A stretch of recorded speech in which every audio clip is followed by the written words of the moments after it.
Bonjour à tous et bienvenue sur cette seconde vidéo sur l'Union Européenne à l'occasion des élections européennes de 2024. N'hésitez pas à aller regarder la première vidéo, mais aujourd'hui on va parler du fonctionnement du Parlement européen et des élections. Et surtout on va essayer de répondre à la question suivante, pour qui voter pour ces élections en tant que libéral ou libertarien.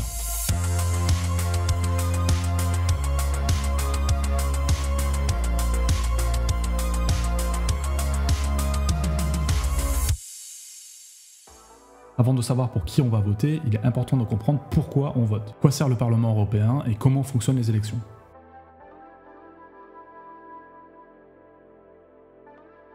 Le Parlement européen abrite les eurodéputés. Ils sont élus par les citoyens européens et les représentent directement au sein de l'Union européenne.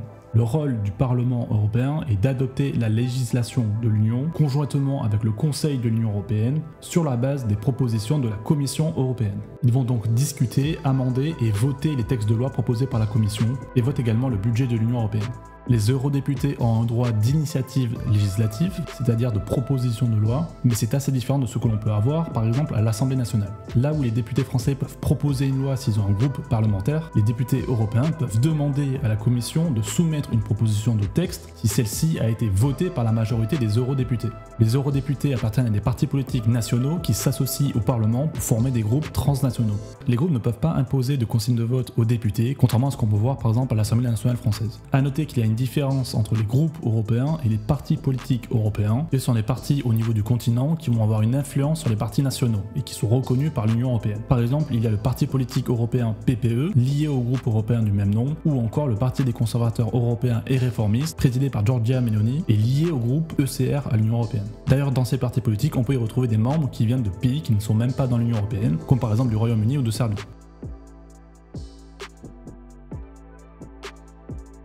Les députés européens sont élus au suffrage universel direct par les citoyens de leur État membre à la proportionnelle plurinominale.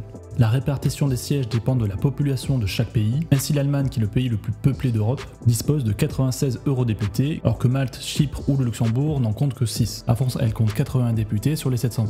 Pour chaque pays, les partis politiques doivent présenter des listes avec un nombre de candidats correspondant au nombre de députés à élire. Ainsi, en France, il y a sur chaque liste 81 noms ordonnés. Si un seul siège est remporté, c'est le premier de la liste qui ira au Parlement. S'il y en a deux, on rajoute le deuxième, et ainsi de suite. Après les résultats, c'est la représentation proportionnelle qui s'applique. Autrement dit, une liste qui a obtenu 15% des voix dans un pays doit remporter environ 15% des sièges en jeu. Chaque État membre peut toutefois fixer, s'il le souhaite, un seuil électoral. C'est-à-dire que si une liste recueille un score inférieur au seuil, elle n'obtient aucun eurodéputé. Les sièges non obtenus par les listes en dessous du seuil sont alors répartis selon la règle de la plus forte moyenne. Pour chaque liste, une moyenne est calculée en divisant le nombre de suffrages obtenus par la liste du nombre de sièges acquis plus 1. La liste ayant la plus forte moyenne obtient le siège supplémentaire. En France, il y a un seuil à 5%, l'Allemagne par exemple n'a pas de seuil, ce qui lui a permis d'envoyer des eurodéputés de petits partis politiques comme le Parti Pirate. Au passage, les listes doivent être paritaires, on doit avoir le même nombre d'hommes que de femmes, ce qui est plutôt aussi au désavantage des petits partis politiques qui doivent réunir non seulement 81 personnes, mais en plus avec une contrainte de parité.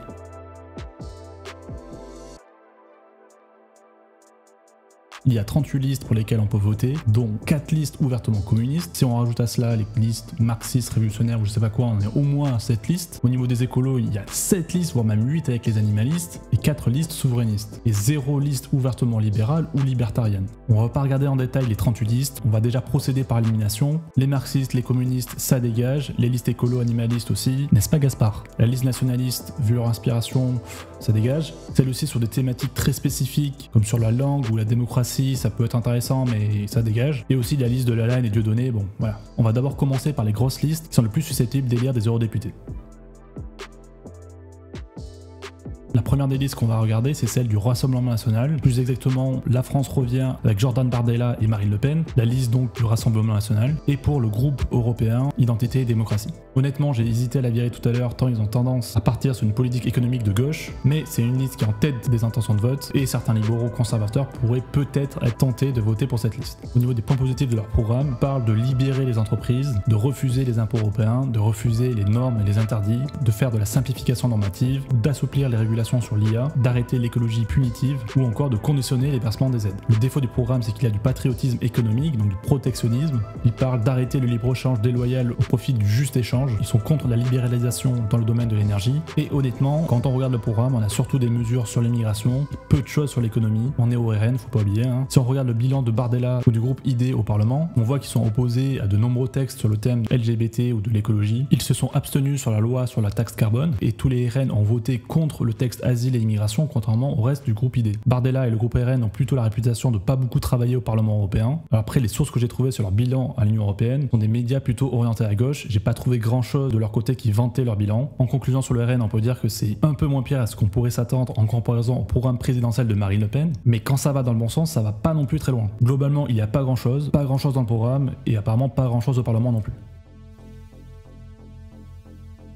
On va passer maintenant à la liste Besoin d'Europe, avec comme tête de liste Valérie Ayer, pour le groupe Renew Europe et les partis nationaux La République En Marche, le Modem, Horizon, UDI et le Parti Radical. Alors honnêtement, quand on regarde le programme économique, il n'y a pas grand chose de libéral, en tout cas sur l'économie. Quand on recherche le mot libéré dans leur programme, il y a zéro résultat. Le mot liberté est utilisé pour la diplomatie, le mot taxe est utilisé pour se féliciter d'avoir voté des taxes et pour aller vers plus de taxes. À la limite, ça parle de favoriser l'investissement, de créer un livret d'épargne européen, mais on faut voir ce qu'ils veulent en faire, de limiter les subventions seulement si ça va vers des associations contraires aux valeurs européennes, mais ça parle aussi de subventionner d'autres associations. Dans les aspects négatifs, il y a de l'interventionnisme dans l'agriculture pour pousser vers une agriculture biologique. Ça parle d'étendre donc la taxe carbone. Ça parle d'aller plus loin que le pacte vert avec un plan Europe 2030, ou encore d'investir 1000 milliards pour faire un choc écologique, technologique et sécuritaire. Évidemment, on ne sait pas comment ça sera financé, de la dette, de la planche à billets, de l'inflation. Ça parle de protectionnisme européen, c'est-à-dire que les produits des pays ne respectant pas les accords de Paris auront des frais de douane automatiques et massifs, je cite. Donc attendez-vous à payer vos produits importés massivement plus cher. Votre iPhone, votre voiture électrique chinoise, parce qu'évidemment les constructeurs européens ne seront pas prêts à cause du pacte vert européen. Ça parle d'interdire pour des motifs environnementaux, de financement de passes culturelles, de passes rail, et donc pareil avec quel argent, de contrôler la tech, l'IA, bref il y a plus de choses que pour le RN, mais c'est pas forcément pour aller vers le mur. Ça parle, je cite, d'adopter la préférence européenne. Le bilan au Parlement du groupe Renew, c'est d'avoir voté le DSA, le DEMA, mais aussi le pacte vert, le projet Farm to Fork, l'IA Act, les contrôles sur les cryptos, en gros tous les dispositifs dont je parle dans la première vidéo qui ne vont pas dans le sens d'une Europe libérale, mais dans le sens d'une Europe de régulation, d'interdiction et d'interventionnisme, bref de social-démocratie. Alors Renew avait voté pour le CETA, mais visiblement maintenant ils sont devenus protectionnistes. En résumé, on a un programme qui est économiquement moins libéral que celui du RN, faut y aller quand même.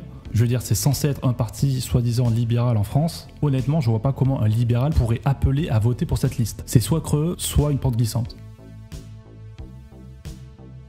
La liste Réveiller l'Europe, menée par Raphaël Glucksmann, Parti Socialiste et Place Publique, appartenant au groupe européen, l'Alliance progressiste des socialistes et démocrates. Alors j'ai rajouté cette liste parce que Glucksmann est censé être un libéral de gauche et que j'ai vu des libéraux sur Twitter hésiter à voter pour lui. Quand on regarde son programme, honnêtement il n'y a rien de libéral, il n'y a vraiment rien de libéral. Il y a du protectionnisme, ça parle de rompre avec le libre-échange, ça parle de taxer et encore taxer, d'éco-taxes sur le kérosène, pour les poids lourds, ça parle d'augmenter la taxe sur les multinationales à 25%. Il y a même un lien vers la pétition Taxe the Rich sur leur programme, et ils veulent renforcer la taxation sur les dividendes et rachats d'actions. Mais allez vous faire foutre, putain. Ou encore de mutualiser les dettes européennes pour financer des conneries, bref. Les parents, désolés, mais le melon du type, sur le tract, on ne voit que lui en grand, on voit même pas les autres noms ou têtes de sa liste. Vraiment, en tant que libéral, il n'y a aucun intérêt à voter pour Glucksmann, que ce soit pour son programme ou pour son parti qui aurait dû mourir lorsqu'il a sombré aux dernières élections présidentielles. La liste La droite pour faire entendre la voix de la France en Europe a pour tête de liste François-Xavier Bellamy, pour le parti Les Républicains et pour le groupe européen, le PPE. Alors ça parle de retrouver ses libertés, ça parle de réduction massive des normes, d'abroger des éléments du pacte vert, de revenir sur l'interdiction des véhicules thermiques en 2035, d'interdire des contraintes qui feraient baisser la production, de garder notre maîtrise sur les réglementations, notamment sur l'espace naturel, la chasse, en évoquant notamment le principe de subsidiarité. Ça parle aussi de refuser les impôts européens et la création de dettes européennes. Enfin, on peut voir l'amélioration de la stratégie européenne contre les plastiques à usage unique. Alors pas hyper clair, parce que ça viserait à alléger les restrictions, sinon ça parle aussi de réduire la taxe intérieure de consommation finale sur l'électricité. En point négatif, il y a des mesures protectionnistes. Ça parle de taxer davantage les produits importés qui ne respecteraient pas nos exigences environnementales, ou encore de mettre en place une taxe européenne sur les centrales à charbon et une taxe européenne sur la mise en décharge et l'exportation des déchets. Il y aura aussi des aides pour les agriculteurs, et sinon ça parle d'interdire TikTok. Et un bon conservateur, Bellamy, propose aussi des mesures anti-drogue. On regarde le bilan de FX Bellamy, les Républicains au Parlement européen, on peut voir que FX Bellamy a déjà averti sur le projet Farm to Fork, il s'y était opposé, il avait voté contre l'interdiction de la voiture thermique en 2035, même si au global il a plutôt voté contre les interdictions pour des raisons écologiques, il a quand même voté pour la taxe carbone. En conclusion, François-Xavier Bellamy a plutôt une réputation de travailleur sérieux, qui a l'air de prendre plus au sérieux le Parlement européen que Bardella, et son programme comprend de nombreux éléments qui vont plutôt en faveur de la défense des libertés économiques, même s'il y a des gros points noirs, notamment sur la taxation pour des raisons écologiques, sur l'aspect protectionniste, et aussi il faut pas oublier que c'est avant tout un conservateur, donc il y a l'aspect sociétal qui n'est pas libéral. Pour moi c'est plutôt un paléo-conservateur qu'un libéral-conservateur, les libéraux-conservateurs étant en faveur du libre-échange, comme l'était par exemple Reagan ou encore Thatcher. Mais le principal problème de Bellamy, je pense, c'est son entourage. La liste comporte des noms catastrophiques, son parti LR est rempli de socialistes de droite, de macronistes mentaux, et certains ont des positions ambiguës vis-à-vis de la Russie. Son groupe au Parlement, le PPE et le groupe de Ursula von der Leyen, a été présente aux universités d'été de la République en marche. Alors certes, Bellamy s'y oppose en interne, mais quel est l'intérêt dans ce cas de voter pour des eurodéputés qui seront minoritaires dans leur groupe parlementaire? Donc Bellamy, c'est un bon élément qui est gâché par une vision protectionniste et par son entourage. Ensuite, on a La France fière de Marion Maréchal pour le parti Reconquête et pour le groupe ECR. On peut lire qu'elle est en faveur de la liberté pour les entreprises, du refus de tout impôt européen, du refus des normes et des taxes, pour la suppression des normes et des taxes européennes, pour abroger les directives du Pacte vert, pour supprimer les financements des éoliennes, pour quitter la Cour européenne des droits de l'homme, pour supprimer les subventions, alors uniquement pour le cas des assauts pro-migrants LGBT ou wokistes, et pour supprimer la Commission européenne et la moitié des agences européennes, pour une diminution de 20% du budget de la France à l'Union européenne, pour encadrer l'euro numérique pour ne pas qu'il remplace les paiements traditionnels, les chèques ou l'argent liquide, et pour revoir la régulation sur l'IA. En point négatif, on peut noter le protectionnisme national et européen, plus modéré au RN. Il y a un moratoire sur le volet agricole des traités de libre-échange avec le Canada, la Nouvelle-Zélande et le Chili. Elle est pour rétablir les droits de douane sur l'importation de produits agricoles ukrainiens. Elle est pour la préférence européenne, nationale et aussi, je cite, communautaire. Et pour des mesures sociales et fiscales pour relancer la natalité. Elle est pour un concept de triple frontière, c'est-à-dire remettre les frontières nationales, surveiller les frontières de l'UE via des blocus militaires. Et elle parle aussi d'une troisième frontière qui serait à l'extérieur de l'Union européenne, avec des accords avec les pays extra-européens concernés. J'ai quand même un peu de doute sur la faisabilité de tout ça. Reconquête possède un eurodéputé qui est Nicolas Bay et qui s'était fait élire alors qu'il était encore au RN. Il a mis à disposition son bilan au Parlement européen qui me facilite la tâche, même si au final ça ressemble plus à un programme qu'à un bilan. Sur les libertés individuelles, il se targue d'avoir défendu la liberté d'expression. Il mentionne son combat contre les taxes européennes, sur les réglementations, mais aussi contre le libre-échange. En conclusion, c'est un petit peu comme Bellamy, il y a certaines défenses des libertés économiques, contre la fiscalité, les régulations, les interdictions et l'interventionnisme de l'Union européenne. Cependant, on a le même problème que Bellamy, c'est un programme paléo-conservateur et non libéral-conservateur. Ça s'oppose au libre-échange, même si c'est un peu moins le cas qu'au RN, et même j'aurais tendance à dire moins que le programme de FX Bellamy, notamment sur la taxe carbone. Après, le programme est honnêtement assez vide, j'ai pas trouvé de véritable programme pour les européennes, que ce soit sur le site de Reconquête ou sur celui de Marion Maréchal. Limite, le PDF de Nicolas Bay aurait pu faire office de programme, et sur le peu qu'on voit, il reste pas grand chose quand on enlève toute la partie immigration, lutte contre l'islamisme, wokisme, LGBT, etc. Le gros problème, c'est qu'ils ont un électorat qui va voter pour eux, surtout pour la partie immigration et sociétale. La partie économique est certes un peu plus en avant par rapport au programme présidentiel d'Éric Zemmour, mais ça reste assez faible. La liste Asselineau-Frexit pour le pouvoir d'achat et pour la paix est menée par François Asselineau pour le parti UPR, Union Populaire Républicaine. En aspect plutôt positif, ça prend la défense de la liberté d'expression et la lutte contre la corruption. Par contre, en aspect négatif, la profession de foi parle d'Europe ultralibérale et juste pour ça, il mérite 0 voix. Ça dégage. La liste L'Europe ça suffit de Florian Philippot pour le parti Les Patriotes et VIA. En aspect positif, il y a la défense des libertés individuelles, notamment le rejet de l'identité numérique européenne, de la défense des libertés d'expression contre la censure sur les réseaux sociaux. Il veut interdire tout pass sanitaire, vaccinal, carbone et toute forme de confinement. Il veut constitutionnaliser l'argent liquide, refuser l'euro numérique et les outils de surveillance généralisés. En point négatif, c'est un peu comme Asselineau, il est contre les politiques européennes d'austérité, il veut défendre un service public et refuser la privatisation de la santé, des retraites et de l'hôpital, et rejette les réformes injustes de l'assurance chômage. En conclusion, c'est comme Asselineau, je sais pas pourquoi ils n'ont pas fait une liste commune. S'il y a une volonté de défendre les libertés individuelles, qu'on en trouve peu dans les grosses listes, Philippot reste un socialiste et comme Asselineau, part dans des délires complotistes avec Big Pharma, la CIA, je sais pas quoi. S'opposer aux passes et aux restrictions de liberté, oui, mais faut que certains à droite arrêtent de partir dans un délire complotiste, ça fait pas sérieux et ça fait passer la droite pour des guignols. La liste Alliance Rurale de Jean Lassalle pour son parti Résistons. En point positif, on peut noter la remise en cause du Green Deal, un arrêt immédiat des baisses de production dans l'Union européenne pour favoriser la souveraineté alimentaire, la suppression des taxes d'origine européenne voulues par des écologistes déconnectés. Sur la forêt, tout propriétaire forestier doit pouvoir jouir de son bien économiquement et socialement sans entrave. Globalement, ils veulent moins de taxes et de régulations dans le domaine de l'agriculture et de l'environnement, mais en contrepartie, ils veulent financer encore plus de services publics et globalement, c'est assez incomplet en dehors du sujet de l'agriculture.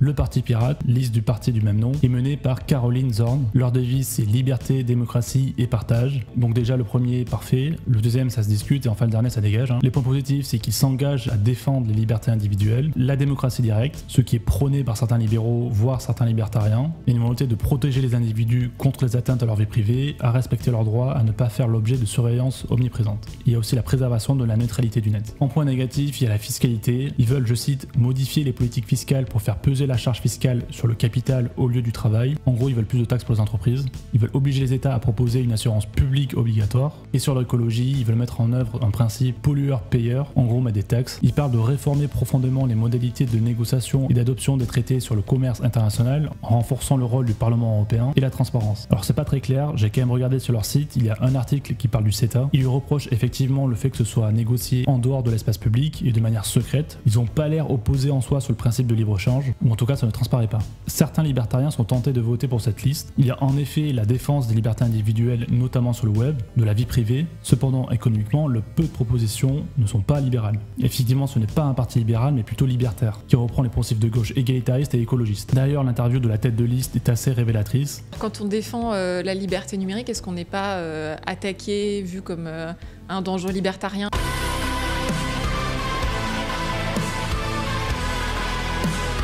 C'est une élue municipale d'une liste de gauche, qui a toujours été de gauche. Moi je suis élue depuis 2020. J'ai été élue sur une liste où il y avait des gens de ELV, Place Publique, Parti communiste. Et d'ailleurs on y apprend même que le Parti pirate fut un temps même pas en faveur de Bitcoin. Quelle est la position du Parti pirate sur les cryptos ? Est-ce qu'il y a des débats internes ? Est-ce que vous avez une position arrêtée ?